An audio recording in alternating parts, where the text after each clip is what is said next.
Hello, everybody. Hopefully, you are all doing well. For our second discussion board post, I'm going to be looking at, for my particular denomination to kind of analyze, I'm going to be looking at the Presbyterians. And in this short post, I'm going to give you some information on their history, so denominational history, some of the aspects of their denominations that make them maybe a little unique, and really just kind of the impacts that they have on America in some of the different ways. So it'll be pretty brief, but I hope that I kind of can give a robust um, outlook in the short time that we have. So just to dive right into the Presbyterians and kind of some of their denominational history, particularly in the United States, according to the Presbyterian Historical Society, they owe much of their beliefs to John Calvin. So Calvinism, um, John Knox, and including getting some Reformed traditions, obviously from Martin Luther. Uh, the most important beliefs, of course, come from the Westminster Confession of Faith. That is very much pronounced and known within the Presbyterian Church. Um, and it's also interesting to see that a lot of Presbyterians, especially when they were coming to America, were coming from areas in Ireland, Scotland, parts of Northern Europe. So obviously we do see the Calvinistic influence as well as the Luther influence as well. Um, Presbyterians were some of the earliest Reformed immigrants to come to America, and Francis, one of the key people early on, Francis Makemie, and I might be mispronouncing that, established the first congregation in America at Snow Hill, Maryland, in 1684, and that's according to Mark Noll, History of Christianity in the United States and Canada, our great textbook. And he's also known as the father of American Presbyterianism. So he was really one of the early pioneers in the Presbyterian Church in America to really get things going.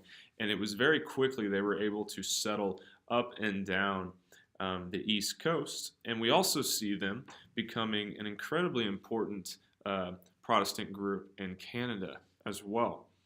Um, Other things we see with their denominational history, we see they have a large emphasis on education. We see William Tennent creates his Log Cabin Academy, or his Cabin Academy, later called the Log College, in 1746. And of course, that evolves into the College of New Jersey, or what we know today, Princeton. So obviously, huge emphasis on training the next generation, but really education and a high emphasis on learning. Um, and that kind of makes me think of a very famous Presbyterian in American history was President Woodrow Wilson, our 28th president. And he was always known as a lifelong learner, an incredibly smart man, large emphasis on learning. So while I'm on that topic of other notable Presbyterians in history, obviously you have Francis Makemie, you have William Tennent, you have Samuel Davies, who took time to preach to slaves and help spread the Presbyterian congregation in the upper South of the United States. You have John Witherspoon, the only active clergyman to sign the Declaration of Independence.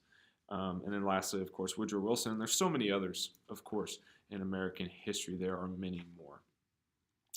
Now, just for a second, just for a short bit, I'd like to look at aspects of their denomination. Presbyterians are first and foremost a Protestant denomination.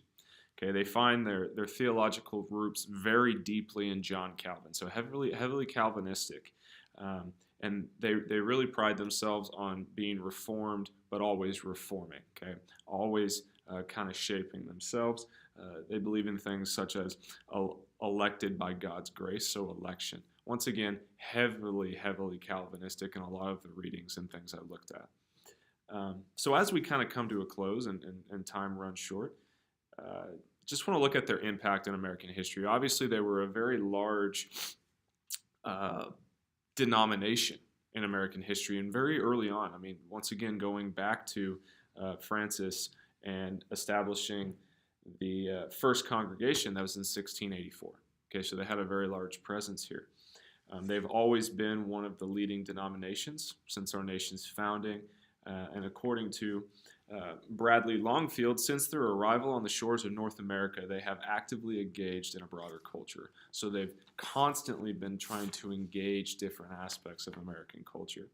Um, Presbyterians were one of the only Reformed denominations that dominated American colonial life at the time of the Revolutionary War, so very large during that period. Um, Interesting enough, they had many.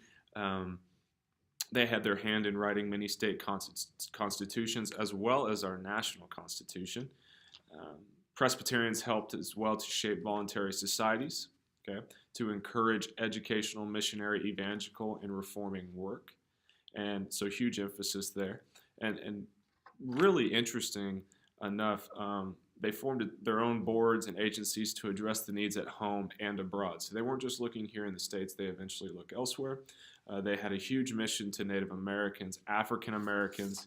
Okay, you see that with Samuel Davies, and really just populations all over the world became, so reaching out to those populations became a major hallmark of the church. So as I close, it's just interesting to see the Presbyterians' work in American history and their impact, and just how the denomination has been able to grow. Thank you so much for watching, and God bless. See you guys.